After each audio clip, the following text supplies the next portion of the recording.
La France va-t-elle si mal que ça? On ne peut que s'en persuader quand on regarde les journaux télévisés. Petits extraits. Chômage, croissance, déficit. Selon la Commission européenne, le gouvernement français se voile la face. C'est un mot tabou qui fait peur et que les politiques de droite comme de gauche répugnent à prononcer. La récession a officiellement gagné la France. Fluctuante ces 5 dernières années, la confiance des ménages est en baisse continue depuis plus d'un an. Son indicateur atteint 79 points en mai 2013, un minimum historique comme en juillet 2008. La consommation des ménages était le dernier pilier qui soutenait notre croissance et c'est une première. Depuis l'après-guerre, en fait, la consommation des ménages est en baisse en 2012, moins 0,1%. Même au cœur de la crise en 2009, ça n'était pas arrivé. Si la compétitivité focalise autant l'attention, c'est parce que les chiffres sont alarmants. Celui de la balance commerciale d'abord. Le déficit se creuse inlassablement. Dans les années 90, la France exportait plus qu'elle importait, mais depuis 2000, c'est l'inverse. Nos entreprises perdent chaque jour un peu plus de parts de marché. Dans la foulée de ces mauvais chiffres, la dette publique atteint, elle, un record. Creusée par les aides qu'il a fallu verser aux voisins européens, elle dépasse désormais les 90% du PIB. Près de 1834 milliards d'euros. Jour après jour, mois après mois, c'est une vague qui monte toujours un peu plus haut.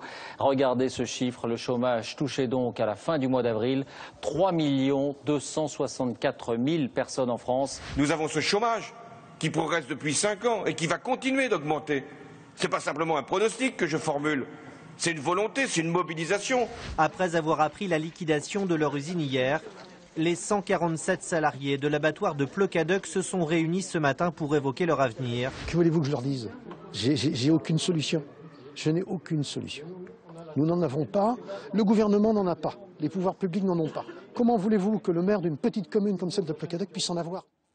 Alors c'est de ces solutions justement qu'on va discuter ce soir, mais le pays qu'on nous dépeint à longueur de journée, c'est un pays qui refuse de changer, de s'adapter, alors que le monde entier est en train de se métamorphoser. Vous-même, Jacques Attali, vous dites dans votre livre qu'on n'a pas fait de réformes conséquentes depuis 30 ans, c'est-à-dire depuis François Mitterrand. En fait. Oui, absolument. En fait, comme vous l'avez dit, le monde change à très grande vitesse. Les Français changent aussi beaucoup, les mœurs, on le voit tous les jours, changent énormément. Les technologies changent énormément, le téléphone mobile en est un exemple. Et beaucoup de choses changent beaucoup, donc la vie des Français, le comportement des Français change beaucoup, mais ce qui ne change pas, c'est l'État et les lois qui vont avec, même si on les multiplie pour les paralyser. En fait, quand on regarde l'histoire de France, on s'aperçoit qu'on a fait des réformes significatives en 1945, en 1958 et en 1981. Et quand on regarde depuis 80 ou plutôt 83, parce qu'il a fallu 2 ans pour mettre en œuvre toutes les réformes prévues, qui ont été absolument gigantesques, et qui pour tous ceux qui n'étaient pas nés à cette époque paraissent aujourd'hui des banalités de toute nature, eh bien on n'a rien fait. Laurent Fabius, comme Premier ministre, n'a pas eu le temps de faire grand-chose. Jacques Chirac n'a rien fait parce qu'il essayait de faire un coup d'État contre François Mitterrand. Ensuite, François Mitterrand a été en cohabitation avec Michel Rocard, il ne s'est rien passé. Lionel Jospin était lui-même en cohabitation avec Jacques Chirac, et ça a continué comme ça avec Nicolas Sarkozy qui attendait des choses puis qui est revenu en arrière. En moralité, se sont accumulés un nombre de réformes à faire absolument gigantesques, et au lieu de les faire, qu'est-ce qu'on a fait? On a saupoudré des rentes, on a augmenté la dette, on a dit, puisqu'on ne réforme pas, payons tout ce que les gens veulent recevoir, baissons les impôts, tout le monde sera content. N'oublions pas que les impôts ont tellement baissé que si nous avions aujourd'hui les mêmes impôts qu'en l'an 2000, on aurait le même point de dette de moins qu'aujourd'hui. Donc on a vécu à crédit, par refus de réforme. Et la refus de réforme, c'est simplement le fait de conserver, de protéger toutes les rentes de situation, les rentes des plus riches, les rentes des classes moyennes, les rentes de tout le monde, toutes les rentes ont été conservées par refus d'ajuster le pays à un monde qui change à une vitesse considérable, ce qui explique tout à fait pourquoi aujourd'hui les jeunes sont tentés soit de partir, parce que c'est là où se passent les choses, soit de faire la révolution, ce qui à mon avis ils feront un jour, en tout cas pour ceux qui resteront. Vous dites qu'en France on ne fait jamais de réforme, on préfère faire la révolution. On fait que des révolutions. Alors vous, Jean-François Kahn, vous dites qu'en fait on perpétue un système qui a prouvé son échec partout, c'est le système que vous appelez néolibéral, et qu'en fait les politiques ne font que ça depuis très très longtemps. Ils gèrent avec pragmatisme, disent-ils, mais pour vous le pragmatisme c'est le tombeau. Non, on est dans un système néolibéral. Ce que je veux dire par là, c'est que c'est mentir d'une certaine manière de croire qu'on ne s'en sortira. On peut s'en sortir comme ça par des petites réformes bout de chandelle, mais qu'on arrivera vraiment à un redressement sans, esquisser un autre modèle. un autre modèle de développement, un autre modèle de société qu'on peut dans ce système comme ça. Mais cela dit, il y a des problèmes qui sont tout à fait inhérents à la France. Il y a une ambiguïté sur le mot réforme. Il dit qu'on a... Alors, je suis tout à fait d'accord que finalement, il y a eu des grandes réformes de Gaulle quand il est revenu, quand même. Il a fini 58, ouais. Oui. Et en effet, les 2 premières années de Mitterrand. Mais dire qu'il n'y a rien eu après, non. C'est pas parce qu'on est contre une réforme qu'on doit nier que c'est une réforme. C'est ça l'ambiguïté. Je n'aime pas beaucoup l'utilisation du mot réforme par réforme, parce que ça veut dire « Ah, c'est une réforme ». D'accord, c'est une réforme. Mais elle est bonne ou elle est mauvaise ? Elle va dans le bon sens ou pas dans le bon sens? C'est exactement quand on me dit modernité. Et il faut être moderne, Coco. D'accord, il faut être moderne. Mais l'importance d'abord, c'est de savoir c'est bien ou c'est mal. C'est juste ou c'est injuste. Ça va dans le bon sens ou pas dans le bon sens. Ça suffit pas d'être moderne. On a fait des choses modernes, épouvantables. La même chose. Pourquoi je dis ça?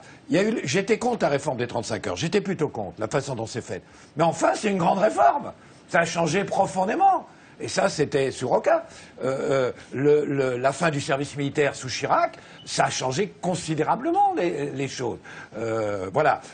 Cela dit, pour moi, ce qui me semble essentiel, lui, c'est la rente. C'est le problème. Il a raison, d'ailleurs, de poser le problème de la rente. Moi, je mettrais pas sur le même plan toutes les rentes, si vous voulez. N'allez pas trop vite. On va y venir. Mais pour moi, ce qui est essentiel, un des problèmes essentiels, c'est ce que j'appelle le binarisme. C'est-à-dire cette coupure en deux. Non seulement la coupure gauche-droite, qui n'est plus adéquate, qui divise le pays en deux, etc., mais même, regardez, liberté ou sécurité. On est liberté ou sécurité, mais c'est absurde. Alors la droite dit sécurité, sécurité. Et quand la gauche est dans l'opposition, liberté, liberté. Mais il y a une liberté sans sécurité, c'est pas une liberté. Une sécurité sans liberté, c'est la Syrie. Donc c'est absurde. C'est comme relance aux rigueurs. Ça vous énerve aussi. Faut faire de la relance par l'offre. Ou par la demande. Mais enfin, si vous faites une relance par l'offre et qu'il n'y a pas de demande, c'est une catastrophe. Et si vous faites l'inverse, ça ne marche pas non plus. Or aujourd'hui, on essaye de faire croire qu'il y a un vrai choix fondamental. C'est entre la relance et la rigueur. Mais naturellement qu'il faut une énorme relance. Tout ce qu'on a vu, les chômages, la misère, la désindustrialisation. Mais d'urgence, il faut une relance. Très vite, il faut une relance. En quoi on va vers des drames? Mais pour une relance, on va prendre l'argent où pour la relance? Donc parce qu'il faut une énorme relance, il faut une grande rigueur. Parce que sans la rigueur, on n'a pas les moyens de faire cette relance. Et donc il faut sortir de ces espèces d'oppositions binaires, absurdes, primitives, qu'on doit choisir ça ou ça, parce que ça c'est droite, ça c'est gauche. Non, en l'occurrence, il faut et une grande rigueur et une grande relance. Et il faut une relance et une rigueur parce qu'il faut une relance. Jacques Généreux, pour vous, ça va pas si mal que ça en France. Vous dites qu'on peut parfaitement, en fait... attention, ça dépend pour qui. La France va très mal. Vous voyez le chômage, vous voyez la souffrance au travail déjà avant la crise, mais évidemment exacerbée par la crise. Ça va mal pour les travailleurs, ça va mal pour les pauvres, ça va mal pour les chômeurs. Mais on pourrait faire face, c'est ça que vous... Mais d'une part, il faut se méfier des discours. Ça fait 3 siècles en France, même un peu plus, depuis le colbertisme, qu'on n'arrête pas de nous dire que la France est en retard, elle est en retard, elle est en retard, elle est en retard. À force d'être en retard, elle ne serait pas encore la 5e ou la 6e puissance économique du monde. Chaque pays ne suit pas exactement le même modèle, le même chemin, etc. Donc, arrêtons d'abord de toujours être dans la comparaison internationale, dans ce mythe du déclin et du retard. Ça, c'est un instrument qui est utilisé pour faire peur aux gens. C'est le gouvernement par la peur. On tétanise les gens en leur parlant d'une catastrophe qui est toujours là, qui est toujours imminente. Alors, première chose. Deuxième chose, mon point de nuance par rapport à ce que disait Jacques Attali tout à l'heure, c'est que, néanmoins, en effet, il y a eu des réformes, mais il faut aussi parler des mauvaises réformes. Dire que ce pays n'a pas changé depuis 30 ans. Il y a eu des réformes, notamment entamées par la gauche, et la grande réforme entamée par la gauche, et qui est une catastrophe, ça a été la libéralisation financière, ça a été le fait de se couler justement dans ce modèle néolibéral du capitalisme financiarisé, au lieu d'y résister. Voilà une grande réforme.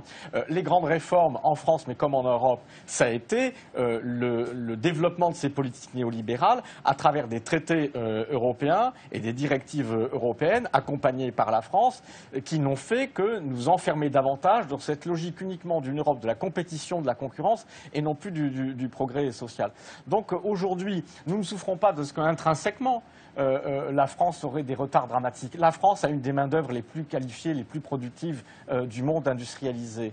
La France est riche de son agriculture, de ses technologies. Bien sûr, absolument. Donc tous les atouts sont là. Mais la France souffre depuis 30 ans. Et là, je suis en plein accord avec Jean-François Kahn, d'une alternance politique sans alternative politique, c'est-à-dire une alternance gauche-droite qui, peu à peu, a laissé s'installer ces politiques néolibérales.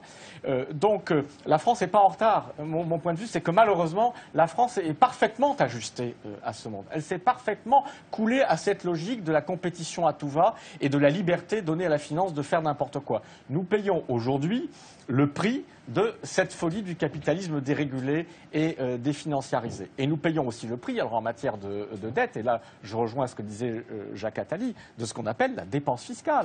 C'est-à-dire le fait qu'en France, mais pas seulement en France, on a cessé depuis 20 ans de rendre de l'argent à des gens qui ne le demandaient même pas. Il n'y a pas eu de révolte fiscale en France. C'est-à-dire à dépenser par dizaines et dizaines de milliards d'euros. Si on revenait non seulement au barème d'imposition de la fin des années 90, qu'on revenait sur toutes les niches fiscales stupides et inutiles. Certaines sont utiles, mais de toutes les supprimer, Jean-François Kahn, on en parlera tout à l'heure. Qu'on luttait réellement, efficacement contre la fraude fiscale, au lieu juste d'en parler sans le faire. Mais c'est 200 milliards d'euros par an qui manquent au budget de l'État.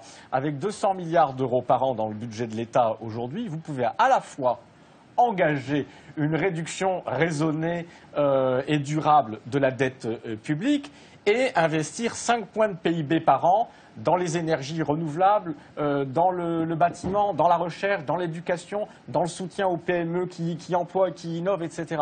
Donc nous sommes riches, incroyablement riches de moyens d'action. Nous sommes victimes de politiques stupides. Juste un dernier mot, mais on reverra le débat.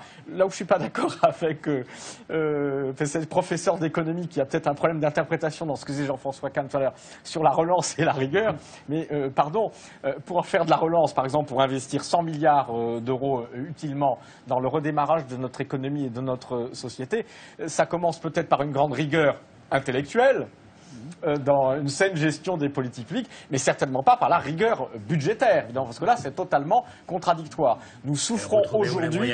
Jean-François, il faut lire mon livre, où on peut, je dis où on trouve les moyens. Nous souffrons aujourd'hui de l'obsession généralisée des gouvernements européens sur le chiffre du déficit à court terme. Ce qu'heureusement ont abandonné les Américains et les Japonais, ce qui fait qu'eux sont sur le chemin, effectivement, du retour de l'activité et de la croissance, et que nous sommes piégés dans la récession et la dépression. Une politique de rigueur très stricte, les Américains, pour permettre la relance. On parlera de ça tout à l'heure. Je voudrais le dernier conseiller, avant de donner la parole à Marie-Lise Lebranchu. Pascal Salin, ça doit vous horripiler quand on parle de néolibéralisme, puisque pour vous, c'est tout sauf du libéralisme qu'on est en train de vivre. Je suis stupéfait qu'on puisse dire que depuis 30 ans, il y a des politiques néolibérales en France. Alors qu'il y a eu une croissance continuelle de l'État, des prélèvements obligatoires, des réglementations, que nous sommes un des pays les plus socialisés au monde, alors qu'on puisse appeler ça du néolibéralisme, qu'on appelle du néo-itatisme si on veut, mais pas du néolibéralisme. C'est une pure fiction, n'est-ce pas? C'est une pure fiction. Alors on a eu bien sûr une alternance politique. Vous avez remarqué que néo, c'est quelque chose de plus. Vous avez compris que néolibéralisme, c'est pas le libéralisme. Qui obscurcit vous avez compris ça. Parce que la vraie alternative, ça serait le libéralisme pur et simple. Voilà. Toujours est-il que le mot libéral, vous devriez l'enlever, gardez néo si vous voulez, mais enlevez libéral parce qu'il n'y a rien eu de libéral dans ce qui a été fait.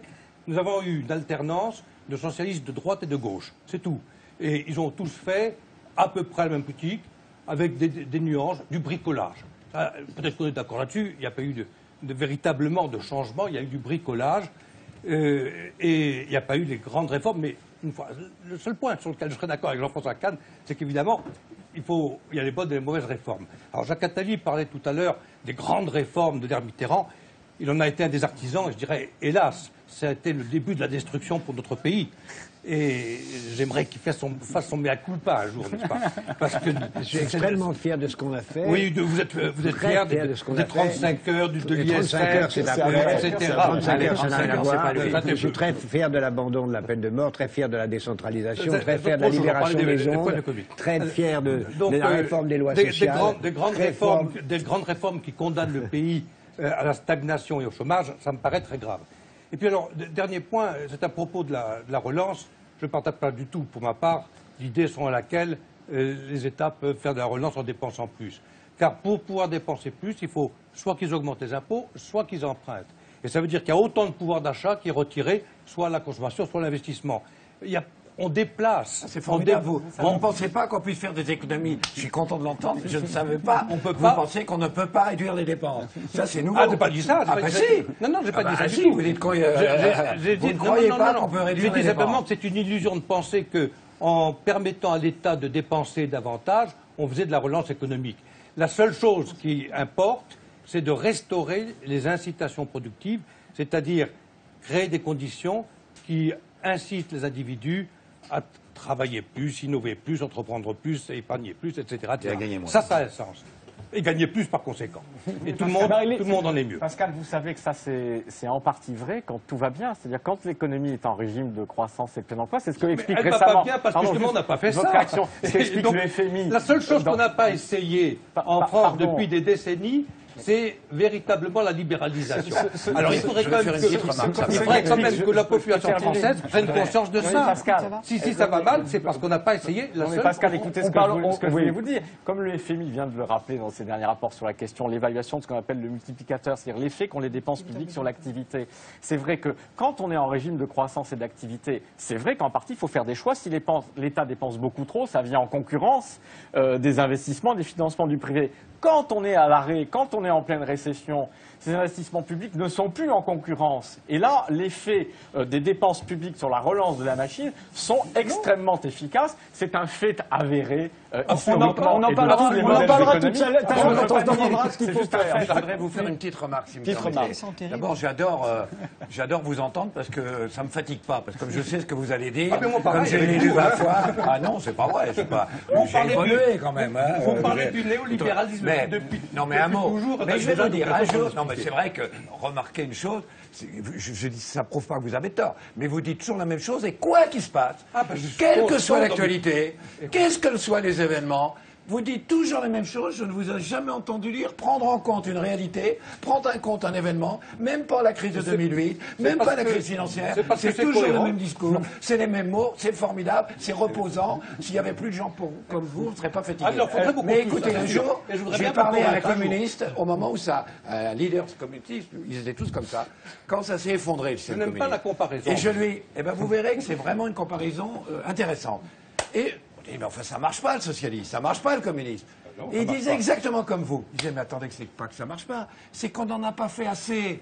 C'est que c'était pas le vrai socialisme. Si on faisait le vrai socialisme, si on en faisait plus, ça aurait marché. Et vous dites exactement la même chose. Il y a eu la crise de 2007, il y a eu le crise finance, mais c'est pas du tout le capitalisme qui est le néo. C'est parce qu'on n'en a pas fait assez. Si on en faisait encore plus, ça marcherait. Vous êtes exactement pareil. C'est-à-dire le discours marxiste dogmatique et le discours néolibéral dogmatique, c'est le même discours. Et c'est pour ça que je suis contre le binarisme. On en parle juste après. Maëlys Lebranchu, vous en tant que femme politique et en plus membre du gouvernement, est-ce que ça vous agace pas qu'on ait tendance à dire aujourd'hui que gauche, droite, c'est exactement la même chose? Si, ça m'agace. Alors moi, j'ai pas fait de livre, je suis en train d'essayer de faire bouger les choses dans un gouvernement. Je partage le constat que vous avez fait au début. La situation est très difficile.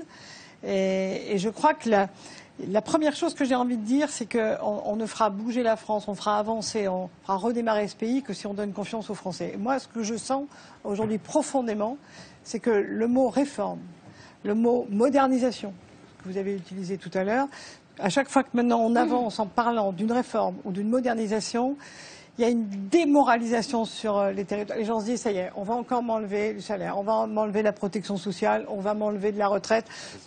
Les gens se tassent sur eux-mêmes, reculent, épargnent, Et quand je vois la consommation, je ne suis pas experte, je n'ai pas eu le temps de regarder encore le pourquoi de cette baisse de consommation. Je suis intimement convaincue qu'une grande part est due au fait qu'à chaque fois qu'on avance, bientôt réforme de retraite, bientôt réforme de la famille, bientôt réforme, que les gens ramassent un peu ce qu'ils ont, le peu qu'ils ont, et on oublie dans quel pays on est, et on oublie la faiblesse des salaires, et on oublie les difficultés des personnes. Et du coup, je pense qu'on finit par avoir des discussions, comme vous avez eu en particulier tous les deux là, dans cet échange, où celui qui est en face risque, pardonnez-moi, Monsieur Tadei, moi qui suis fan de votre émission, d'éteindre son poste de télévision, se dire encore quoi, on va encore me dire qu'il faut que j'économise, que je sois moins payé, etc. Non, ils n'ont pas souvent entendu parler de libéralisme, ils ne vont pas éteindre leur poste de télévision. Mais je ne suis pas si certaine. Alors, ce que je voudrais dire, c'est que moi, je pense qu'il faut des réformes et des réformes profondes. Et dans ce gouvernement, calmement, sereinement, pour la part qui me revient, on essaye de tenir cette perspective de réforme, mais en tenant aussi le moral. Prenons par exemple la fonction publique que tout le monde montre du doigt, la grande dépense. Les fonctionnaires. Les fonctionnaires. Moi j'ai dit dès le départ, d'ailleurs je m'étais fait un peu tenser par le Premier ministre, je serai rigoureuse. Je serai rigoureuse parce qu'effectivement la situation est complexe, à 660 milliards de plus de dettes, je serai rigoureuse. Mais je suis persuadée que si on propose à tous ces gens qui sont en fait dans la compétitivité hors coût, que vous connaissez bien, de faire mieux, de chercher comment mieux accueillir, mieux aider un entrepreneur, faire des économies de démarche, essayer de se former, d'avoir un meilleur parcours professionnel pour être plus efficace par rapport à la relance de France, ils le feront. Ils le feront à une condition, c'est qu'on les respecte, qu'on reconnaisse qu'ils portent des valeurs républicaines, mais aussi que ce qu'ils font ont du sens. Or, ils n'entendent jamais ça. Donc, si j'arrive en leur disant on va se poser ensemble la question de vos parcours professionnels, on va se poser ensemble la question de votre mobilité, on va se poser ensemble la question des retraites, par exemple, pour la fonction publique, parce qu'ils ont déjà l'impression que tout le monde les regarde. Mais ensemble, eh bien, je n'ai pas en face de moi des organisations syndicales qui disent « Ah non, moi je ne bougerai rien, je garde tout, je suis dans la rente, tout ce qui est à moi est à moi ». Pas du tout. Donc je crois que si on veut faire bouger ce pays, il faut être juste. J'ai entendu le mot tout à l'heure, il faut être juste.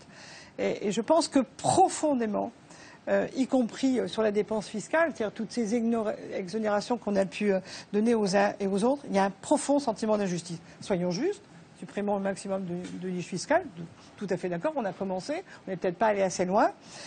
Soyons justes par rapport à la politique familiale, il va bien falloir ramener la branche famille à son équilibre, on en est tous d'accord. Soyons justes par rapport à la dépense publique, et puis faisons un énorme travail ensemble, parce que pendant que mon collègue Montebourg à Bercy essaye de dire aux entrepreneurs il faut y aller, il faut une politique industrielle, c'est pas la peine d'avoir 70 pôles de compétitivité. Peut-être que si on en prend 10, qu'on les choisit bien, la France a de la capacité, elle va réussir. Eh bien, pendant ce temps-là aussi, de façon fort juste, je dois regarder comment on modernise l'action publique, comment on réduit la dépense, comment on est efficace. Mais je dois aussi dire aux départements, aux régions, aux communes, aux collectivités locales, il faut y aller tout de suite. Il ne faut pas attendre. Il faut y aller tout de suite. Et quand on me dit, alors on me dit tout de suite, Madame Le Manchot, vous n'avez pas supprimé les départements, c'est une catastrophe. En pleine période de crise. Lui, il veut supprimer les conseils généraux. En pleine période de crise. Si je fais ça maintenant, je remonte au niveau de l'État l'allocation pour les personnes qui ont perdu leur autonomie. Personne ne veut diminuer cette allocation. L'allocation des personnes qui souffrent d'un handicap, personne ne veut diminuer ces allocations. Le revenu de solidarité active qui vient d'être mis en musique pour essayer de tirer les gens vers le retour à l'emploi, personne ne veut y toucher. Si je supprime les départements, je remonte tout ça au niveau national tout de suite. 70% est porté par les départements. Ça veut dire que sur la fiscalité, je vais troubler beaucoup mon pays. Et puis, si je dis, bon, les collèges, allez, je les redonne. Alors, je les redonne à qui? Je les redonne à l'agglomération, aux communautés de communes rurales, à celui qui a les enfants. Mais les enfants, ils vieillissent, ils bougent, ils changent. Je crois que si je fais ça en pleine période de crise, je vais tasser de l'action publique, je vais perdre du temps, je vais essayer de me poser toutes les questions de l'actif, du passif, à qui je donne les collèges, à qui je donne les routes, et je vais démobiliser ma population parce que ces départements, dans l'allocation de solidarité, dans la cohésion sociale, dans tout ce qu'on peut faire pour les gens en grande difficulté, eh bien, ils fonctionnent. Et quand François Mitterrand les avait pas supprimés, on avait dit c'est parce que c'est un jacobin et qu'il ne s'en sépare pas. Moi, je dis aujourd'hui non, il avait sans doute raison. Il y a un vrai attachement à l'action publique de proximité. Alors on me dit, vous ne supprimez rien. Non, je dis, je veux rationaliser. Simplement dire, nos élus, sur tout le territoire français, ils sont parfaitement capables de comprendre ce que vous dites sur la rationalisation de la dépense, ce que vous dites aussi sur la nécessité de relancer et de se dire qu'est-ce que je peux faire pour dépenser moins là où c'est pas très utile et puis choisir l'économie, l'industrie, le service qui va bien, l'organisation de mon territoire, la protection des terres agricoles, parce que M. Attali a parfaitement raison.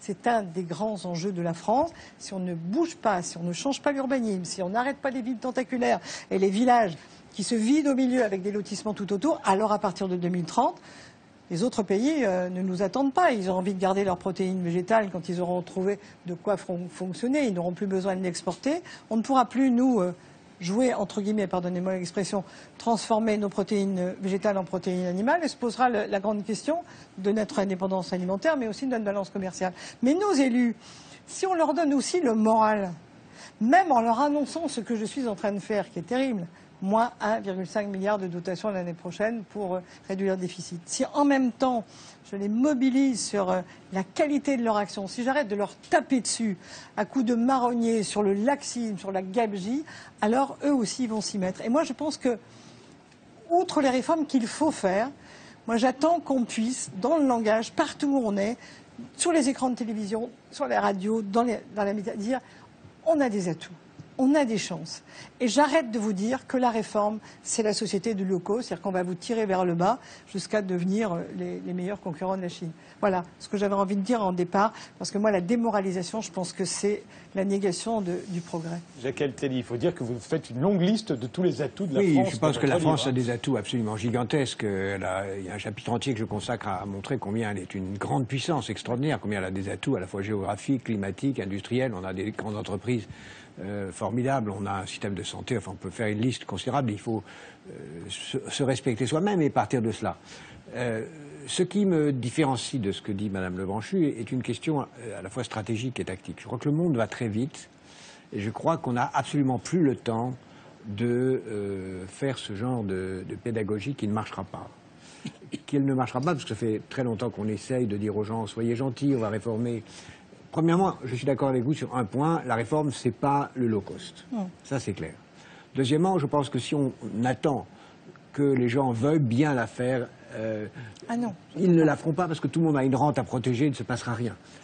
Si je prends simplement l'exemple des réformes majeures des institutions, le cumul des mandats, demandez donc aux gens qui ont des mandats en cumul de les supprimer, ils ne le feront pas. Il faut donc le décider volontairement dans une sorte de nuit du 4 août. Sur les départements, permettez-moi de vous dire, je suis sur le plan technique absolument pas d'accord avec vous. C'est pas parce qu'on supprimerait le département qu'on supprimerait les allocations que donne le département. Ah, j'ai pas dit ça. Si, c'est ce que vous avez dit. Vous avez dit qu'on le remonterait à l'État. Non, on peut le donner aux agglomérations qui existent et qui sont tout à fait capables de le porter. Les communes sont tout aussi là. Donc l'échelon départemental n'existe dans aucun pays développé. Donc ça, c'est une réforme majeure. Vous auriez dû alors vous y attaquer en 82. Nous avons fait déjà énormément de choses, et c'est pas parce qu'on l'a pas fait à un certain moment que maintenant il ne faut pas le faire. C'est un argument qui ne vaut pas. Troisièmement, sur la réforme de l'État, mais prenez l'exemple des pays qui ont réussi. Prenez l'exemple de la Suède. La Suède a formidablement réussi la réforme de l'État. Comment elle a fait? Elle a transformé en 2 ans les départements ministériels en agences spécialisées, 400 agences, en respectant considérablement les fonctionnaires. Le budget de l'État s'est réduit, la satisfaction des citoyens a augmenté considérablement, et aujourd'hui, c'est un pays qui n'a pas de dette du tout, ou une dette publique très faible. Donc, il y a des exemples étrangers qui montrent qu'il faut le faire vite. Et votre méthode, permettez-moi de vous dire, elle ne marchera pas. Pourquoi? Parce que dans 1 an, il y a les élections municipales. Déjà, les gens viennent vous dire, surtout, ne bougez pas. Dans 1 an et demi, il y a les élections européennes. Les gens disent, surtout, ne faites rien. Ensuite, il y aura les élections régionales, et ensuite, il y aura les élections présidentielles.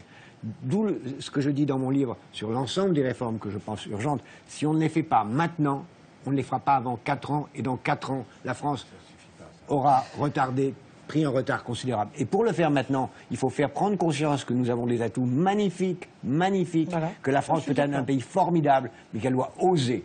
Oser comme l'osent les grands pays maritimes. Parce que c'est ça la grande distinction qui nous oppose au reste du monde. Les grands pays qui bougent sont les pays qui sont ouverts au monde, qui ont une capitale ou en tout cas un grand port. Les pays qui se ferment sont ceux qui sont coincés sur des rentes, qui ne pensent qu'à défendre les intérêts de chaque catégorie. Mais disons-le, la formation professionnelle aujourd'hui est un gaspillage. Pourquoi? Absolument. Parce que les syndicats professionnels et les syndicats patronaux gardent l'argent pour eux, alors qu'il y a 32 milliards qui pourraient être utilisés. On va changer. Faisons-le bien et pas de façon... Attendez juste pour illustrer ça, parce que je sais que c'est un de leurs... C'est les égoïsmes les égoïsmes sont partout. Juste quelques exemples sont peut-être mal choisis, d'ailleurs on les a pris comme ça, mais c'est vrai qu'on entend ça tout le temps à la télévision. Dès que quelque chose doit changer, immédiatement les gens se dressent et ça donne ça. Une délégation de petits patrons a manifesté cet après-midi à Toulouse devant les portes du congrès du Parti socialiste. Ils estiment être les mal-aimés du gouvernement. Ils dénoncent l'augmentation des prélèvements sociaux. Les taxis dans la rue, des opérations escargots parfois tendues ont freiné la circulation dans la plupart des grandes villes.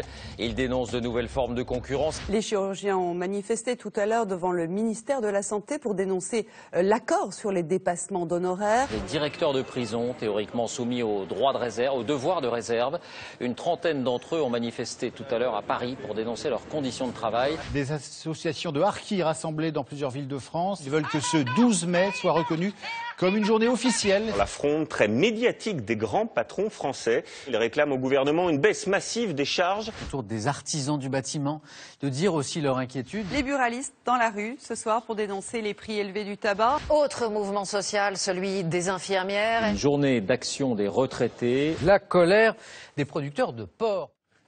Jean-François Kahn, c'est aussi un de vos dadas dans votre livre. Vous n'arrêtez pas de dénoncer les intérêts particuliers. Dans l'actualité, vous le savez parce que ça se passe au Parlement, il y a un député UMP en l'occurrence, qui s'appelle Fasquelle, je crois, qui a présenté un amendement qui reprend une idée de Raffarin. Vous savez que Raffarin avait décidé qu'une boulangerie, ça doit faire du pain. C'est terrible. Une boulangerie doit faire du pain, doit pétrir la pâte. Bon. Avant, on pouvait prendre du congelé, on le décongelait, etc. Et là, il a dit, on pourrait faire la même chose pour la restauration. Il y a des restaurants qui ne font qu'une cuisine. C'est-à-dire, ils achètent du congelé chez Métro, ou ils ouvrent des boîtes, etc. Alors que restaurant, ça soit un établissement où on fait au moins un tiers des cuisines et des produits frais. Attendez, il y a eu aujourd'hui 5 syndicats qui ont protesté, donc c'était épouvantable, que c'était une agression, etc. Donc voilà, ça va dans ce sens. Mais je veux dire, simplement, rapidement, madame, il y a un truc, lui aussi, je suis tout à fait d'accord avec vous, et c'est fondamental. Il y aurait presque, j'aimerais qu'on ait toute une discussion un jour là-dessus, fondamental. D'abord, c'est la haine de son pays qui est en train de se développer. Un certain nombre de forces politiques qui excitent cette haine de soi, profonde, qui est quelque chose qui est un mal français d'ailleurs, qui est un mal français. Mais un mépris de sa propre nation, de son propre pays, et de ses habitants. Sur Internet, il y a des choses terribles. Quand le patron américain a dit « je ne veux pas acheter cette entreprise parce que les ouvriers français ne foutent rien, sont paresseux, c'est des sous-là », j'avais sur les sites Internet français, mais il y avait un déferlement de haine contre soi, contre les Français, contre le pays, contre la nation, terrible. Il faut naturellement qu'on réapprenne à aimer son pays. À croire à son pays. Quand on circule dans ce pays, c'est pas... Il a raison, il y a des richesses formidables, mais c'est pas que ça.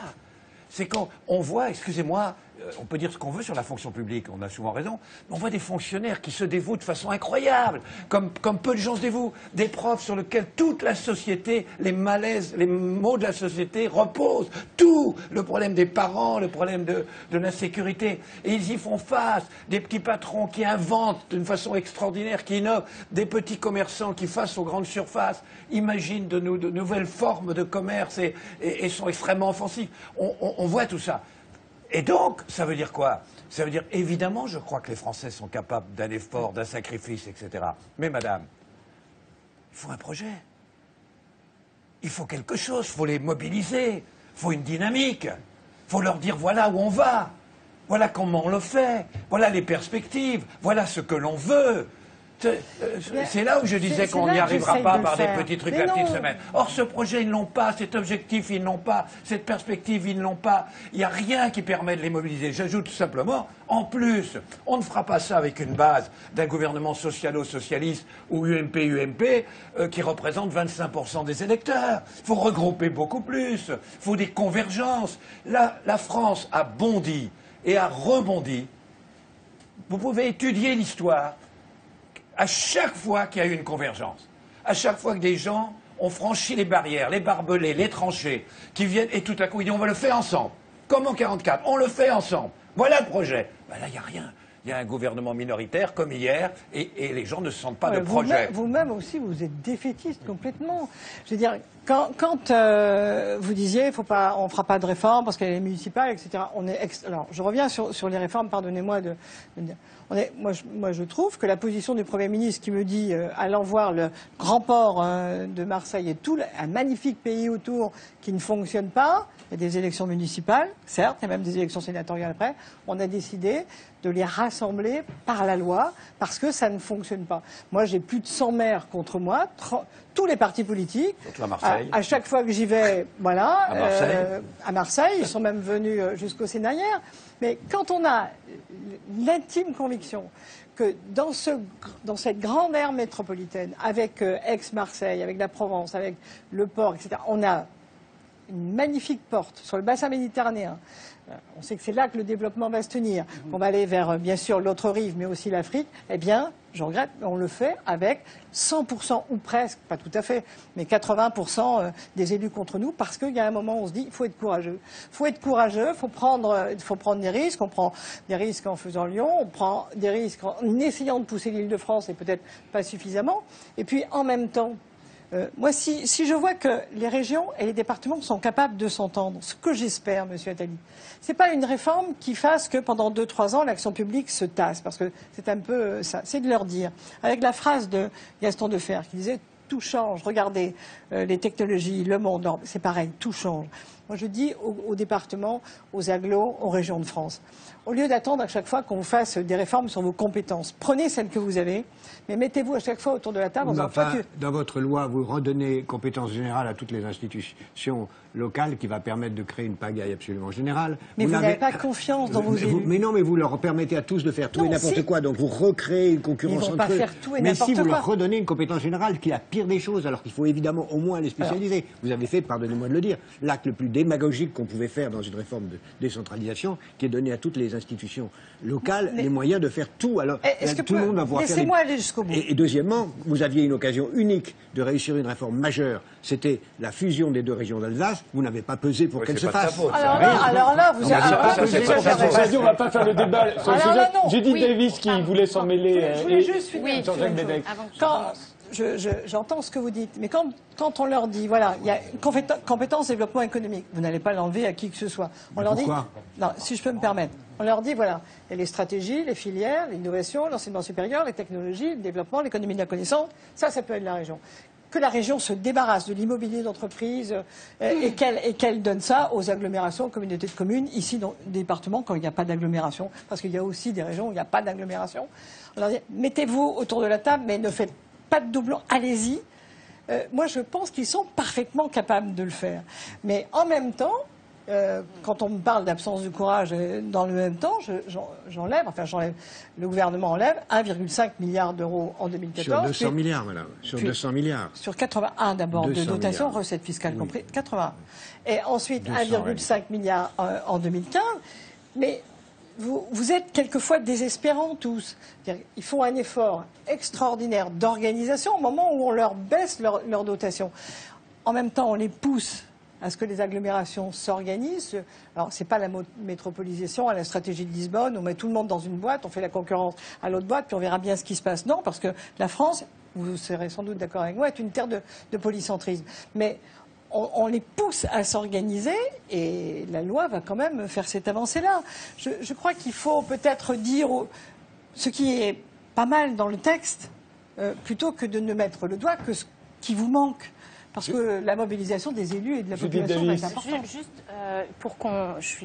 pour qu'on réussisse à de nouveau affirmer qu'on aime la France et qu'on est tous partants pour que le pays aille mieux, il faudrait que beaucoup plus de gens, que ce n'est le cas aujourd'hui, soient de nouveau capables de parler de son pays. Aujourd'hui, on est dans une situation où notre journée, c'est quoi? C'est le mur urbain, c'est les unes des hebdomadaires qu'on nous met depuis un an. Alors c'est le désastre, le naufrage et toutes les métaphores titanesques possibles pour parler du gouvernement. Donc avec des mots, qu'est-ce qu'on peut faire à part avoir peur? Donc c'est une émotion qui va très vite, la peur. Donc tout le monde est tétanisé comme ça dans la rue, comme des zombies. Après, on a un accès à l'information qui est soi-disant de plus en plus rapide, mais il est aussi de plus en plus intime et de plus en plus pernicieux, parce qu'avec les tweets, les applications, alors on se réveille avec les nouvelles brèves, Parisien et compagnie, on se rendort avec ça, etc. Mais du coup, on est face à un flux type même zapping, comme on l'a vu tout à l'heure, avec voilà, ça va pas, les chiffres, le chômage. On perd la tête devant ça. Non seulement on perd la tête, mais on perd la voix. Donc on est tous dans un état de stupéfaction, mais qui est tellement déprimant. On est stupéfait, on est sidéré. Et on est sidéré devant une espèce de flux informatif et amnésique en même temps qui nous laisse sans voix, donc a fortiori sans voix politique. Et pour qu'on puisse de nouveau aimer la France, il faut qu'on ne soit pas culpabilisé de ne pas être capable d'en parler comme c'est le cas aujourd'hui. Aujourd'hui, à 10 ans, la même génération, les mêmes gens que je fréquente, quand on se retrouve entre amis, qu'est-ce qu'on fait ? On baisse la tête et on parle d'autre chose. Et on parle d'autre chose et on n'en est pas fier. On a honte de ça parce qu'on n'est plus capable d'élaborer la moindre pensée un peu vivante sur ce qui fait notre pays. Donc ça, il faut absolument qu'on soit capable de résister à ce traitement de l'information qui est fou. Et notamment, il est fou aussi parce qu'il est... l'entièreté du discours politique, la chose politique, elle est entièrement soumise à l'unique critère de la rentabilité. Enfin, je veux dire, un pays, c'est pas une entreprise. On n'est pas... l'activité humaine est infiniment plus complexe, plus riche, plus contradictoire que tout ça, et on est toujours confronté à un discours économique. Évidemment, c'est une époque de crise, donc je le comprends, mais je dis qu'il faut faire super attention. Parce que quand on est face à des chiffres, à des sondages, c'est pas, on se retrouve très vite infantilisé dans notre argumentaire, et du coup on se retrouve à opérer une autocensure sur nous-mêmes qui fait qu'on n'arrive pas à aller à un échange politique entre amis. Ça fait 3-4 phrases et après on se dit « Ouh, ça doit être bien plus compliqué que ça parce que je dois être vraiment super naïf et complètement à côté de la plaque parce que sinon ça serait le cas ». Et donc on est comme ça dans un état de servitude volontaire où on se tait parce qu'on se dit « Bon, on n'a pas les chiffres, bon, on n'est pas tous économistes, donc finalement on est muet, on laisse la parole aux experts, la chose politique nous échappe, et ça c'est une façon de s'enliser dans un état de fait où on n'aime pas notre pays. Donc moi, je dis, il faut parler, essayer de reprendre la parole, de retrouver cette énergie, parce qu'on n'a plus d'énergie, on est épuisé par les médias, par le flux, on est épuisé. Donc il faut redonner la parole à des images qui nous imposent et dont on ne comprend plus la mise en scène. Et il faut qu'on crée qu'on se parle, même tout le temps.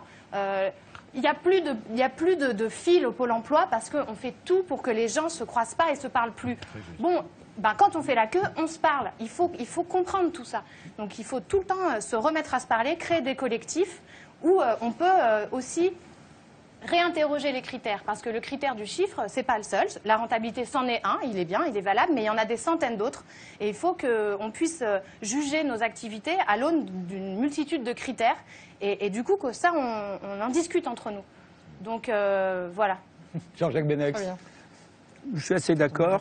Et je trouve que on vit dans un pays où on ne peut pas nous reprocher d'être critique, parce qu'il y a quelque part aussi du dépit amoureux. On l'aime ce pays, parce qu'on voit bien sa richesse, on voit bien d'où on vient, on voit bien des réformes. Moi, depuis que je vais à l'école, ça fait quand même longtemps, 1946, des réformes, combien on en a connu? Pourtant, elles ne marchent pas. Ça veut dire qu'il y a quelque chose d'autre que la réforme toute seule. Il y a quelque chose qui m'est apparu depuis un certain temps, après avoir beaucoup sillonné la France, parce que quand on fait des promotions de films, on rencontre plein de monde. C'est qu'il y a ce cumul des mandats, c'est toujours les mêmes. On rencontre des surhommes qui sont patrons de région, de villes de 500 000, 600 000 habitants, qui sont chefs de partis politiques, qui sont à l'Assemblée dans des... qui règlent des trucs. Mais comment ils font, ces mecs-là? Comment on fait comment ils sont avocats d'affaires? Comment on fait pour redonner la parole, revivifier, faire remonter toute cette jeunesse, tous ces gens qui ont envie, et pas seulement cette jeunesse, parce qu'on a tort de foutre à la casse des mecs de 50 balais, parce que franchement c'est dommage de foutre à la casse des gens qui sont arrivés à la quintessence de leurs connaissances technologiques ou commerciales. Donc moi je pense que ça passe par ça. François Hollande avait promis qu'on allait arrêter le cumul des mandats. Eh bien, ils viennent se déballonner. Pour quelle raison? Parce qu'il y a les législatives, et qui sait très bien, ou plutôt les municipales, et qui sait très bien, c'est un calcul politicien, parce qu'il va perdre beaucoup de voix avec ça. Et en particulier, il y a des mairies qui vont échapper au Parti socialiste. Alors, ça, je peux le comprendre à la rigueur, mais en limitant, en réduisant ça, c'est toute une France qui ne s'exprime plus, qui est en train de se calcifier. Cumul des fonctions. On dit, on ne parle pas, etc. Mais quand on voit, le mec, il est journaliste, ici, là, machin, il a une rubrique. Attendez, il faut ventiler un peu, il faut aérer. On n'est plus aéré. C'est toujours les mêmes, les mandarins. Je vois tel homme politique. Il est chef de clinique dans un grand hôpital parisien. Il est député et il a une clinique à Shanghai. Ça, c'est pas possible. Mais c'est qui ce surhomme? Oui, c'est une grande famille, il est connu. Croyez-moi. Bon, on ne donnera pas de nom, oui, c'est pas grave. Mais tout le monde sait. Alors justement, avant qu'on aborde le côté qu'est-ce qu'il faut faire, je voudrais juste vous montrer, parce que c'est vrai qu'au cours de la dernière campagne présidentielle, là c'était facile, tout le monde avait des solutions. C'est le moment des il faut que. Alors je vous propose quelques il faut que, pour qu'ensuite on se demande qu'est-ce qu'il faut faire pour s'en sortir. Il faut mettre un terme à la pratique purement française et absurde du cumul des mandats pour ceux qui siègent à l'Assemblée nationale. Ce qu'il faut, c'est soutenir les petites fermes et les circuits courts et l'installation de jeunes agriculteurs. Il faut avoir le courage de dire aux ouvriers qu'ils ne pourront pas gagner plus en travaillant moins. Il faut d'abord mettre hors d'état de nuire les prédateurs financiers, en coupant les banques en deux. Il faut rendre à la France sa liberté. Il faut qu'elle puisse se protéger. Il faut qu'elle ait sa monnaie. Il faut qu'elle soit libre de ses moyens. Ce qu'il faut, c'est produire en France. Et il faut produire en France pour qu'on puisse produire proprement et utilement. Et il faut aussi réserver aux bacheliers des filières technologiques et professionnelles des formations dans le supérieur. Il faut que l'État arrête immédiatement toute subvention directe ou indirecte au patronat. Il faut qu'il supprime tout dégrèvement fiscal, tout allègement de cotisations sociales. Il faut une baisse immédiate de 20% de la taxe sur l'essence, qui représente 60% du prix à la pompe. Et il faut sortir du baratin, de tous les discours qu'on entend. La seule solution aujourd'hui, c'est bien d'interdire les licenciements. Alors, on voit, c'est pas facile. Je vais vous poser des questions simples. D'abord, est-ce qu'il faut absolument réduire la dette? Jacques Généreux. Non. Il y a beaucoup de choses dans les il faut qui, s'ils étaient mis tous ensemble, notez-le bien, à quelques détails près, commencerait à constituer le début d'un programme. Parce que ce qu'il faut alors bien comprendre, c'est que de toute façon, nous sommes à un moment de la civilisation des pays capitalistes avancés où de toute façon, nous avons besoin d'une véritable révolution d'ensemble du système. Je rejoins ce que disait Jean-François Kahn tout à l'heure. Si on part de l'idée qu'il faut juste changer un peu de politique ici, de politique de là, sans prendre conscience que nous avons une crise de modèle de société, de modèle économique, de modèle politique, on parle pour rien. Donc il faut une véritable révolution. Donc, révolution dans le système économique, c'est une évidence. On voit où nous a mené le capitalisme dérégulé et financiarisé. C'est un échec lamentable, c'est une catastrophe. Non. Je te laisserai parler ensuite, Pascal, pour dire le contraire.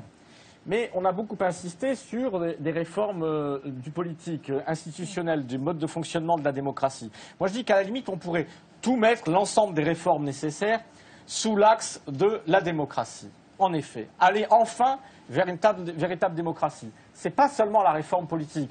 Cumul des mandats, oui, bien sûr, c'est important. Mais nous sommes en France dans une monarchie élective avec un bicéphalisme imbécile, une pipolisation et une extrême personnalisation de la vie politique dans la compétition pour un poste à l'Élysée, c'est une absurdité. C'est pour ça que nous disons au Parti de gauche qu'il faut une 6e République qui rétablisse une véritable démocratie primo-ministérielle. Mais ça ne suffit pas, car quand je dis que la crise, d'abord une crise de la démocratie, c'est que tout ce qui se passe depuis 30 ans vient de la privatisation de l'État et des institutions publiques.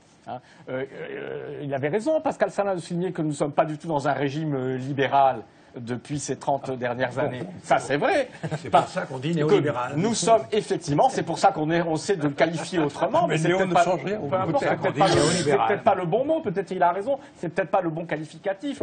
Nous sommes depuis 30 ans dans un régime où l'État n'a cessé, en effet, de se développer, les prérogatives des administrations, des politiques n'ont cessé de se développer, sauf que ça a été mis au service d'intérêts privés. Et que l'ensemble des politiques fiscales, de dépenses, etc., des réglementations vont soit dans le copinage, etc., soit dans l'intérêt des plus riches, des détenteurs de capitaux et des patrimoines.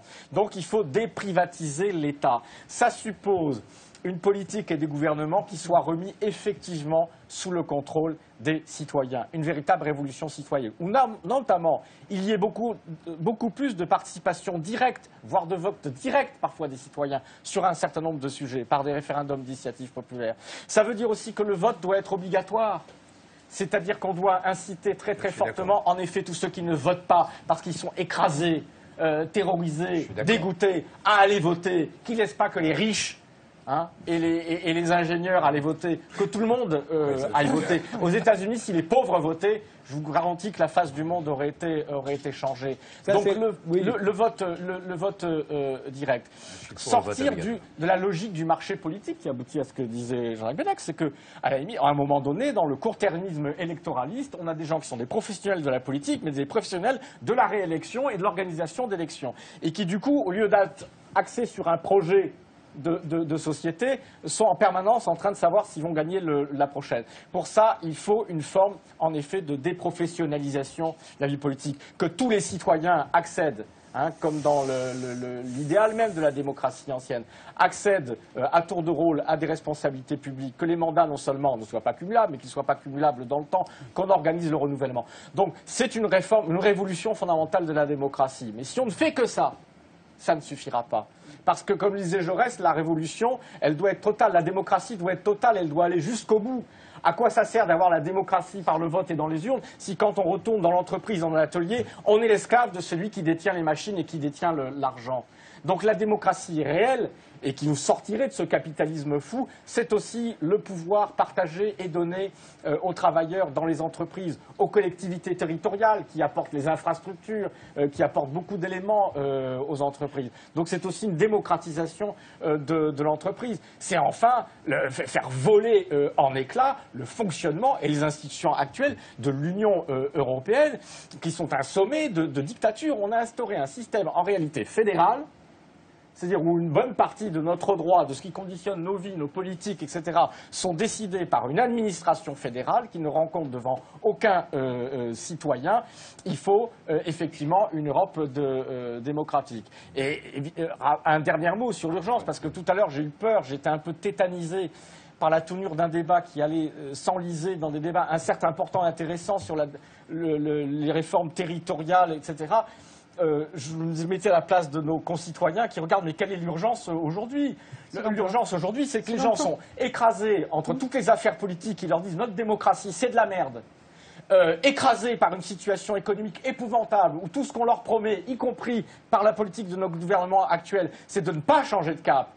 C'est-à-dire de rester dans la dépression, la récession et l'aggravation du chômage. C'est ça la réalité pour les gens. Donc si on ne leur dit pas qu'on a un projet qui va nous permettre de renouer avec le progrès social, avec le progrès de la maîtrise des peuples, c'est-à-dire des citoyens sur leur destin, et que ça commence là maintenant, pas dans 3 ans, cette semaine, par sortir d'abord de ce marasme qui est en train de détruire les gens, de détruire les vies.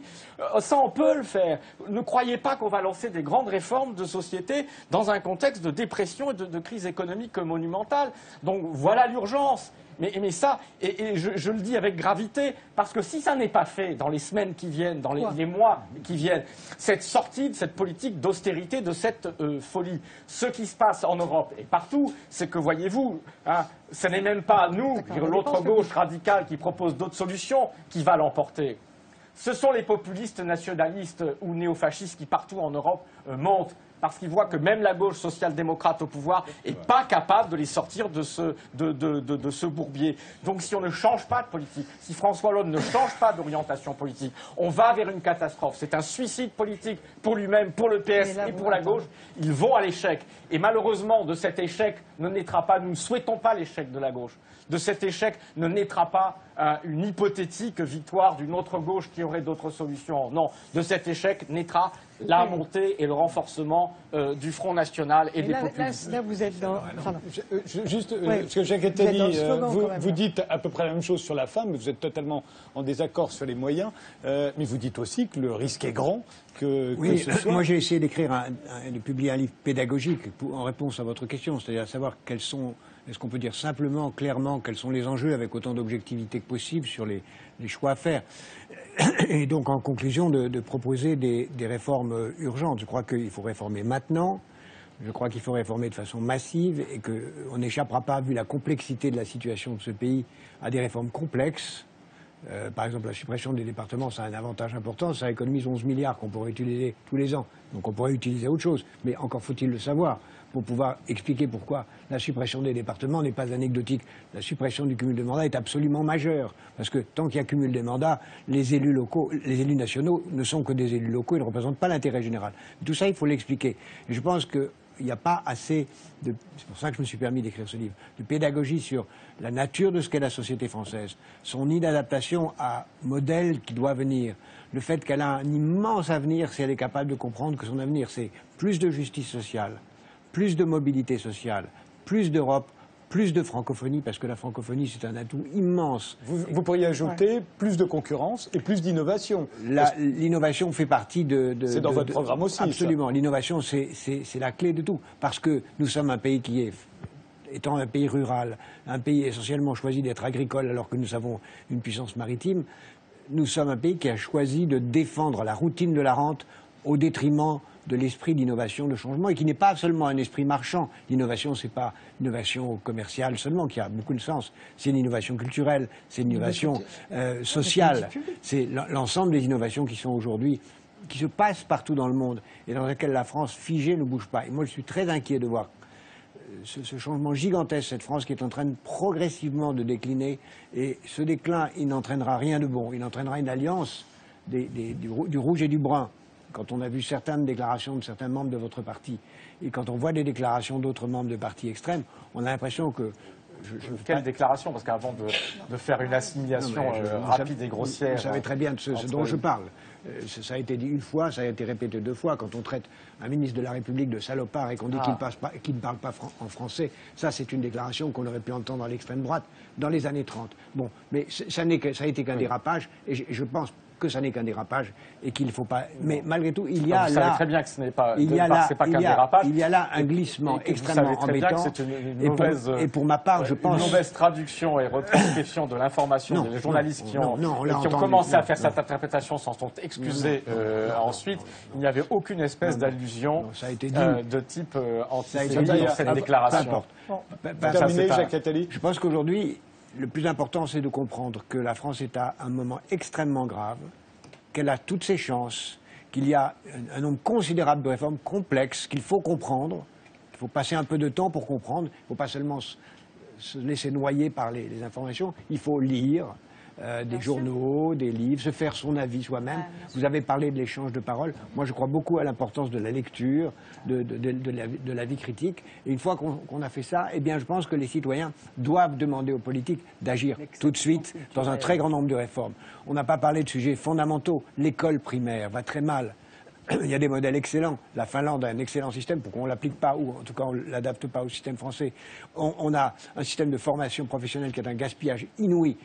par rente pour protéger des avantages acquis du patronat et des syndicats. Pourquoi est-ce qu'on ne le change pas? Parce qu'on n'a pas le courage. Mais attendez, la loi est presque prête. Presque prête. Non, mais et elle est pour l'instant... Vous êtes aussi démoralisant que les autres. Non, je ne suis pas démoralisant, je suis exigeant. Je ne suis pas du tout démoralisant. Au contraire, je demande qu'on mette la barre beaucoup plus haut que là où on la met. Beaucoup plus haut qu'on la mette. Parce qu'il y a pire que l'absence de réforme. Il y a la simili-réforme, où on fait comme si on fait une réforme, et en fait on fait rien. Et puis après on se repose, on dit qu'on l'a fait. Et c'est comme ça qu'on avance depuis 30 ans, et c'est ce qui se passe avec votre loi, madame, malheureusement. Et c'est ce qui ne passe pas. Je sais que je ne vous convaincrai pas, donc je ne vais pas essayer, mais sur les innovations, par exemple, je sors de ce que je disais tout à l'heure sur les innovations. Quand on s'attelle d'abord à évaluer chaque politique publique, ce qui n'a jamais été fait. C'est-à-dire que jamais on a repris une politique publique en disant pourquoi on l'a générée, comment on l'a appliquée, quel est le résultat, y compris d'ailleurs comme ça on découvre que les gens qui ont le droit au RSA sont très peu nombreux à le demander. Quand on évalue les politiques publiques, après on dit ben ça c'est plus la peine, le fait générateur ça n'existe plus, on arrête. On fait ce travail d'évaluation des politiques publiques pour la première fois. Pourquoi? Pas pour s'amuser. D'abord, même si c'est très intéressant, mais pour se dire tiens, telle politique publique, il faut l'arrêter. Pardonnez-moi madame, mais ce travail, il a été fait depuis longtemps. Ça fait 15 ans qu'on sait que tout ça existe. Ça fait 15 ans que les rapports s'accumulent les uns sur les autres et qu'on sait ce qu'il faut faire. Et maintenant, la chose, c'est plus de faire des rapports, c'est plus d'étudier pourquoi, c'est plus de faire des études d'impact, c'est d'agir. Votre rôle n'est pas de refaire des études, c'est d'agir. On sait très bien ce qu'il y a à faire. Moi, pas tout. Je suis moins averti que vous. Un dernier mot, Marie-Lise Le Brochu, parce que vous allez nous quitter en même temps que Jacques Attali. D'ailleurs, on continuera. Par exemple, sur les évaluations de politique publique, bon, déjà, on sait qu'on va enlever un peu de milliards aux aides aux entreprises parce qu'elles ne sont pas efficaces. On va enlever quelques milliards à la formation professionnelle parce qu'il y a un vrai sujet. Pas quelques milliards, il y en a 31. Si vous en enlevez quelqu'un, vous allez gaspiller cette réforme. Vous allez la faire de façon homéopathique et vous aurez dit qu'elle est faite et elle aura été gâchée. On va se reprendre du temps avec vous après. Mais on va transférer la compétence formation professionnelle à la région. Pourquoi? Parce que tout le monde hurle contre le fait qu'il y a des emplois qui ne sont pas où on trouve personne pour y aller. Il y a des jeunes qui cherchent du boulot. On va essayer de faire beaucoup mieux que ce qu'on a fait aujourd'hui, à une condition d'ailleurs. Il ne faut pas la transformer aux régions, il faut la consacrer aux chômeurs. En plus, la question, c'est pas de savoir si c'est la région ou l'État, c'est de savoir à qui ça va. Si vous la donnez aux régions et que les régions s'entendent pour la donner au patron de la région, au syndicat CGT, CFDT de la région, vous n'allez rien faire de plus. Vous allez simplement déplacer le gaspillage de l'État aux régions. Il faut dire 31 milliards, c'est fait pour les chômeurs, point. Il faut avoir le courage de le dire. C'est fait pour les chômeurs et aussi pour ceux qui n'ont pas eu la chance d'avoir des formations et pour les reconversions professionnelles. Vous en serez sans doute d'accord. Qui sont menacés de chômage, ça revient. Parce que, voilà, ça revient au même. Donc on est d'accord au moins sur l'innovation. Donc je pense qu'on est capable d'innover aussi en termes de politique publique. On ne va pas construire un lycée aujourd'hui comme on a construit un lycée il y a 20 ans. On va essayer d'aller au bout. Et on a pris... On fait quoi? On fait un laboratoire d'innovation de politique publique avec le Danemark et la Suède. On a pris ces deux partenaires, plus le Canada, parce qu'il y avait un petit travail qui avait été fait avant. Petit travail, le Canada, j'en donne l'exemple dans mon livre, a été une immense réussite. Voilà. Le Canada a été une immense... Pourquoi a été une immense réussite? Parce que le Premier ministre du Canada a dit, si vous ne réformez pas, vous, ministre, je vous vire. Voilà. Il a viré 3 ministres et les autres, brusquement, ont eu des idées. C'est ça le courage politique. Je veux juste finir. Maintenant, c'est plus... Voilà. Donc le petit travail, c'était celui qu'on a commencé France et Canada, donc France, Canada, Danemark et Suède, donc avec nos laboratoires d'innovation de politique publique, je pense qu'on va beaucoup progresser. Mais je voudrais juste dire un petit mot sur la Suède. Vous dites tous, ça a été extraordinaire. Ils ont réussi parce que les fonctionnaires travaillent maintenant dans 400 agences. Les 400 agences, d'ailleurs, sont beaucoup plus rigides, permettez-moi, que chaque administration centrale française. Et vous me dites, ça a été formidable. Ça a été formidable, non, parce qu'au même moment, il y a un point qui a été important, et le Premier ministre, le ministre de la fonction publique suédois me le rappelait, il y a eu un moment, au moment où ils ont fait ça, ils ont dévalué leur monnaie. Et 93. Il me dit toujours, l'impact de la dévaluation de la monnaie a été beaucoup plus fort, il faut le dire, que la création des agences. Et voyez-vous... Ça n'a rien à voir, la création des agences... Je continue. Voyez-vous, dans cette création des agences, qu'est-ce qui s'est produit dans notre conversation? Au bout de 2 heures, il m'a demandé comment on était en train d'essayer de régler le problème des logements des grandes villes, parce que lui, à Stockholm, il n'y arrive pas. Il n'a plus de politique publique pour réguler l'offre du logement. Nous, ce serait très simple. Il faudrait avoir le courage à Paris. Il faudrait avoir le courage à Paris de ne pas laisser la rente actuelle et de permettre de construire des immeubles de plus de 21 mètres. Si on avait ce courage-là, à Paris, on aurait plus de Et problème dans de la logement. loi de densification de l'urbanisme, vous allez trouver réponse à votre désir. Non, parce Au moins, on va vous satisfaire sur ce point. Non, et qu'est-ce qui je s'est crains que produit quelques semaines après qu'on ait eu cette conversation longue avec les responsables suédois? C'est ces émeutes que lui sentait venir, parce qu'effectivement, il y a un manque fort de régulation entre la première couronne, la deuxième couronne, et que ça a explosé très malheureusement en Suède. Donc attention, il n'y a pas de modèle idéal. Moi, je pense qu'on est capable, nous, de dire, à partir du modèle qui est le nôtre, on fait un nouveau modèle, on le fait évoluer, on le fait bouger, cumul des mandats, institutions qui bougent tous, d'accord? Mais soyons très clairs. Est-ce que, moi je voudrais qu'on dise, est-ce que l'action publique de qualité, innovante et forte est une nécessité pour redresser la France? Moi je le crois. Est-ce que chaque territoire de France est un facteur de production qui n'a pas assez été tiré? Je le crois aussi. Il y a des villes qui vont bien, il y a des grandes zones qui ne vont pas bien alors qu'on sait qu'on a des atouts. Donc moi je suis plus optimiste que je vais lire naturellement ce que vous avez écrit. Je suis désolée de ne pas l'avoir encore fait, mais je pense que cet optimisme que j'affiche n'est pas un optimisme béat. Quand on va chercher et quand on va casser la spirale effectivement assez austère de l'Europe, quand le président de la République dit non, il faut relancer, vous n'allez pas nous dicter, on va aider les jeunes, on va aller chercher quelques milliards, c'est important. Il se passe des choses importantes, peut-être pas assez fortement dites, pas assez fortement décrites. Et je finis parce que je sais que j'aurai plus la parole.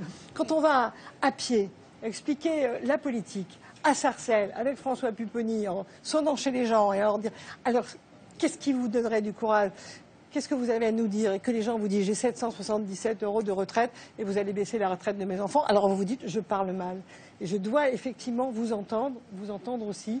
Il faut que le politique, même s'il est ministre et même si la lecture est un grand apport, doit aussi être un militant à pied des politiques publiques, rencontrer les gens, mobiliser. Et moi, ce que j'espère... Je parlais plus du traitement de l'information que de la Ce que réalité j'espère de l'action le plus, politique. c'est de trouver des groupes de gens qui nous critiquent, mais au sens positif du terme, qui nous disent ce que vous avez fait là, je ne suis pas d'accord ou je n'ai pas compris. Vous voyez, c'est cet échange, sans doute. Je vous rejoins sur la notion de démocratie. Et moi, je vous libère, et Jacques Attali et Maryse Lebranchu, vous deviez partir à ce moment-là, et je donne la parole par la même occasion à Pascal Salin. Vous avez encore des choses à vous dire par la même occasion. Pascal Salin et ensuite Jean-François Kahn. Je crois que c'est une illusion de penser que par quelques petites réformes institutionnelles, on résoudra les problèmes immenses qui sont de notre pays. En écoutant tout à l'heure, mais elle s'en va, Madame Lebranchu, je pensais à cette phrase connue du célèbre économiste libéral français Frédéric Bastiat au début du XIXe siècle. L'État, c'est cette grande fiction pour laquelle chacun essaye de vivre aux dépens des autres. Et je crois que c'est une bonne description de la situation, car chacun cherche des privilèges, et comme on a un État fort, il donne les privilèges, et chacun fait attention aux privilèges qu'il obtient, mais il ne se rend pas compte qu'il paye les privilèges des autres. Et tout le monde en pâtit, n'est-ce pas? Et il faudrait arriver à briser cela. Or, Mme Lebranchu nous a donné une belle leçon d'immobilisme en disant il ne faut pas inquiéter les gens, il ne faut pas les inquiéter. Alors, il est évident que lorsqu'on est arrivé dans une situation comme celle-ci, eh bien, les transitions sont difficiles. On l'a vu pour les pays anciennement communistes, les transitions ont été difficiles. Mais il faut avoir le courage de les faire. Et de manière profonde, rapide, et il faut libérer les énergies. Je ne critique pas fondamentalement les Français de chercher des privilèges, c'est rationnel de leur part, puisqu'il y a un État qui est prêt, par démagogie électorale, à leur proposer des privilèges. Mais ce qu'il faudrait... En ce sens-là, vous êtes d'accord et avec Jacques Attali et avec Jean-François Kahn, d'ailleurs, sur les privilèges. Ils n'appellent pas ça forcément de la même manière, non, mais eux aussi demandent une nuit du 4 août. Le point sur lequel je suis d'accord, c'est que je crois qu'effectivement, il y a des ressources humaines extraordinaires chez les Français. Je pense par exemple à ces entrepreneurs qui continuent à produire malgré des obstacles terrifiants d'ordre fiscal ou réglementaire qu'on leur oppose. Si on libérait ces énergies, on aurait un pays extraordinaire, un pays qui serait prospère et où tout le monde serait dans une meilleure situation. Mais bien évidemment, le monde politique n'est pas facilement prêt à cela. Il nous faudrait des hommes et des femmes politiques qui aient à la fois la conviction et le courage. Pour le moment, on ne les a pas vus, et donc on s'est enfoncé dans dans le néo-étatisme. Vous savez pourquoi? Alors Jean-François Kahn, parce que vous y allez très très fort quand même dans tout ce que vous demandez. Vous voulez moins d'allocations chômage, moins d'allocations familiales, supprimer... Ouais. Oui, vous l'avez pas dit ça? Non. Alors j'ai mal lu. Supprimer des ministères, ça vous voulez. Les Les conseils généraux, 400 organismes de l'État, des subventions que vous voulez amputer largement, des aides qui vous semblent inutiles, les niches fiscales, vous voulez toutes les abolir, le défilé du 14 juillet, vous voulez qu'on en finisse parce que ça coûte de l'argent, vous voulez même qu'on s'ampute d'une partie de notre force nucléaire, qu'on vende nos ambassades et pas mal d'œuvres d'art en plus. Non, donc vous avez... les œuvres d'art qui sont dans les caves, qui n'en sortiront jamais. Je suis pas sûr qu'elles vaillent grand-chose. Ah non, c'est pas vrai. Vous trouvez des gens qui les achètent parce que c'est complètement démodé, ça n'intéresse plus personne, mais c'est quand même des peintres connus, etc. Non, franchement. Non, enfin, je veux dire que vous y allez aussi. Ça, c'est pas la partie la plus originale de livre. Il y a beaucoup de gens. Beaucoup de gens pensent que quand je dis que sur 600 000 organismes subventionnés, il y en a au moins 100 000 si on relistait qui le sont d'une façon absolument absurde et en faveur des privilégiés. Non, mais dans ce qui a été dit quand même, d'abord, la ministre a raison sur un point, je pense qu'on sera d'accord, c'est qu'il faut en finir avec cette obsession du modèle étranger. Pour des raisons évidentes. C'est qu'un modèle, ça vient de soi-même. C'est nos gènes, c'est notre génie, c'est notre histoire, c'est notre capacité. Regardez. Alors d'abord, c'est absurde de nous dire il faudra un modèle social-démocrate. C'est formidable. C'est quand même un modèle qui date du 19e siècle et qui actuellement, il nous a apporté beaucoup, énormément, qui échoue partout. Échoue partout. Alors c'est formidable. Donc comme il échoue partout, il date du 19e. Il faut le prendre. Mais non. Il faut le génie d'un pays, y compris le nôtre, c'est d'inventer en fonction de ce qu'on est notre propre modèle. Une chose que je trouve qui a été dite, qui est tout à fait vraie et importante, c'est le rapport entre le néo-capitalisme et l'étatisme. Pour une raison qui est facile à comprendre. C'est quand on a basculé dans un néo-capitalisme déréglé, ce qui n'était pas le capitalisme originaire, totalement dérégulé et déréglé. Les dégâts sociaux sont terribles. Les chômages, la précarité, terrible. Mais on ne peut pas laisser les dégâts sociaux. Il y aurait une révolte, il y aurait une révolution. Mais excusez-moi, où avez-vous vu ce capitalisme complètement, vous dites dérégulé, déréglementé? Je dis quand on a commencé à le dire. Quand on a commencé... attendez, quand vous arrivez aujourd'hui à 75% d'emplois précaires, d'emplois précaires, avant il n'y en avait pas, alors c'est pas une dérégulation, je ne sais pas ce que vous appelez. Et donc, il y a des dégâts sociaux terribles. Comment faire pour que ça n'explose pas? L'État arrive derrière. L'État ramasse, l'État guérit. L'État offre, l'État... Et donc l'État s'endette, c'est votre point. D'abord, il s'endette, mais surtout, ça augmente l'étatisme, c'est ce qu'il dit. Autrement dit, le néo-capitalisme augmente d'une certaine le poids de l'étatisme. C'est pas le capitalisme qui est responsable du chômage, c'est l'État. J'ajoute en plus qu'il y a un rapport entre les excès du capitalisme et l'assistanat. Parce que l'assistanat, c'est qu'il faut... Bien sûr que c'est pas bien l'assistanat, mais il faut assister les blessés, les morts, les gens restés sur la route, etc. Il faut les assister. C'est l'État qui les assiste. Et donc l'assistanat, c'est la conséquence même de ces excès. Et le pas dernier, de l'assistanat, ça. On appelle ça de l'assistanat, c'est-à-dire l'assistance. Mais heureusement qu'on l'a. Il faut bien l'avoir. C'est du partage. Et le dernier point que je voudrais dire, ce qu'a dit Madame, moi je suis très frappé. Au fond, on parlait de révolution. Les révolutions, c'est à un certain moment, on réorganise autour d'une nouvelle centralité.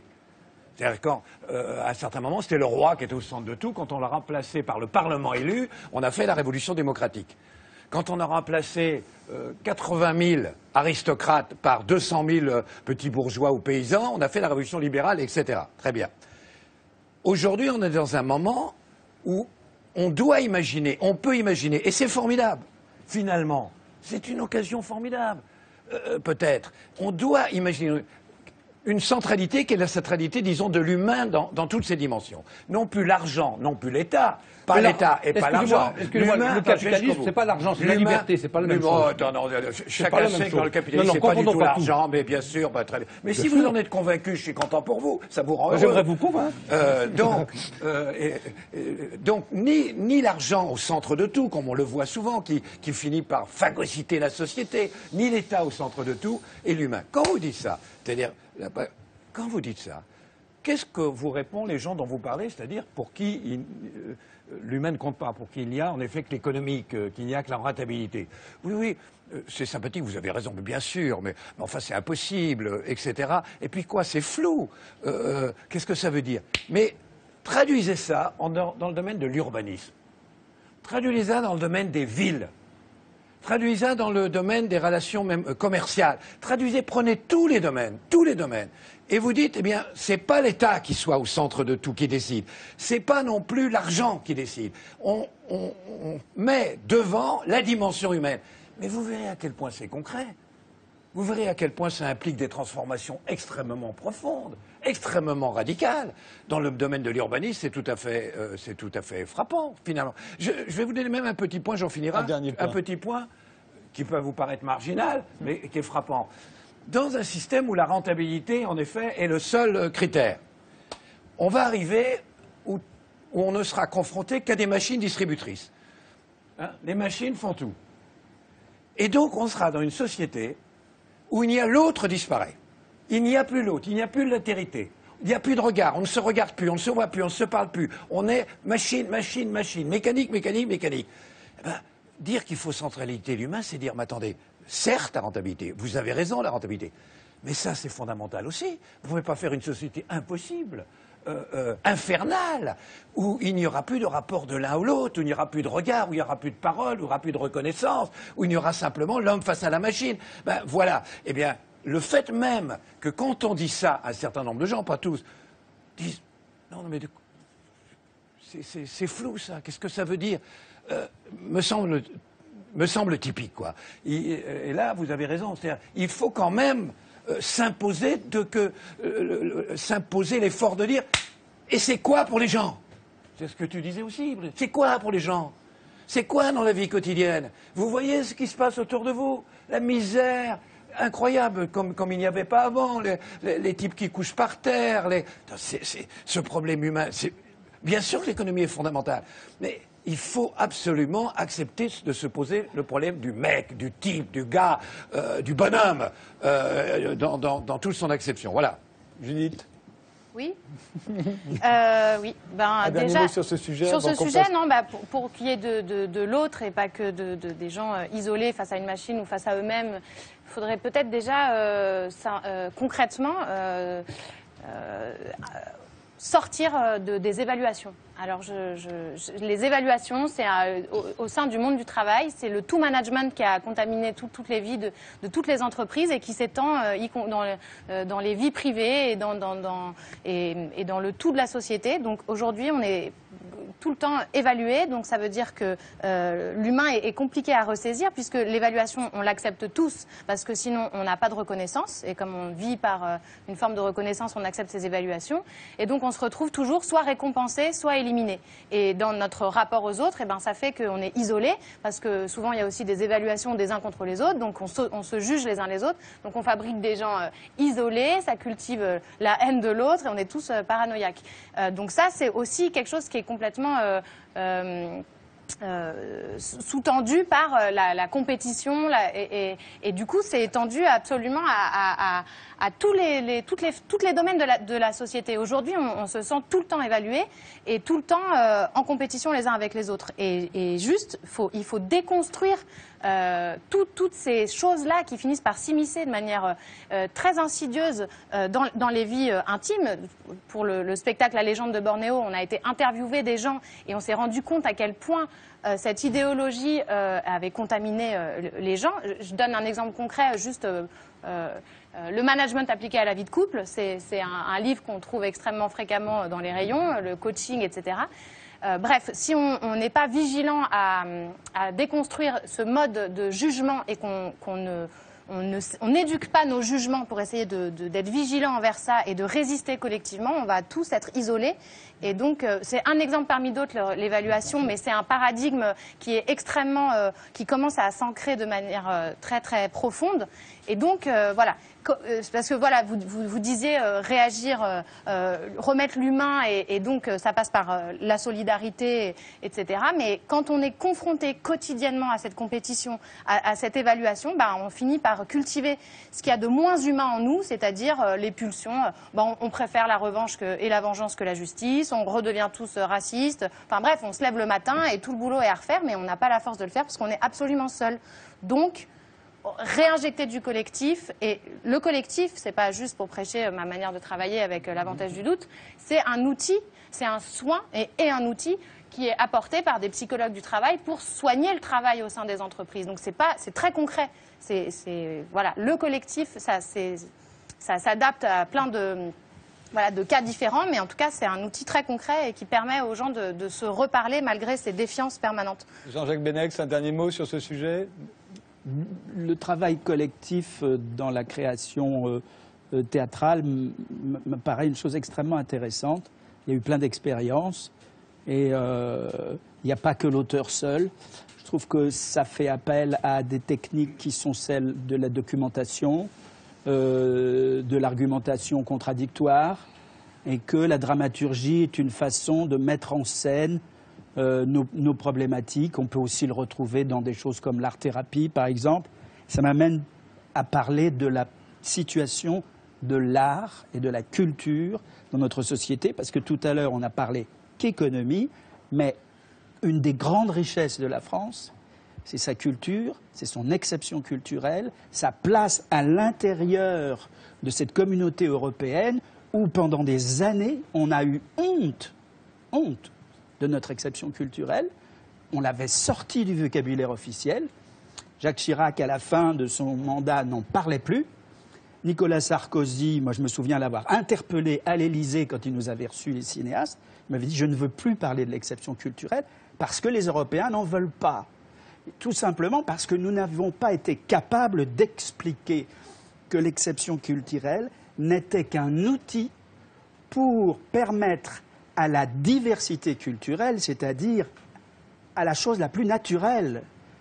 Nous sommes divers et c'est de cette diversité que naît la richesse de l'humanité et que nous sommes tous enrichis de ça. C'est pour ça que dire on ne va pas regarder à l'extérieur, c'est stupide. Bien sûr, on peut aimer notre pays, mais aussi regarder ailleurs. On lit Goethe, on lit Dostoïevski, on lit Murakami et on ne le lit pas. La francophonie, c'est une très bonne chose, mais Murakami, vous ne le lisez pas en japonais, vous le lisez traduit, Dostoïevski pas. Ah, bon. Donc, il faut qu'on comprenne que politiquement, c'est extrêmement intéressant. Ce sont des réserves d'emploi. La culture et tout ce qu'il y a autour de la culture, ça relève de l'approvisionnement stratégique. Quand on a fait l'Europe, c'était le charbon et l'acier.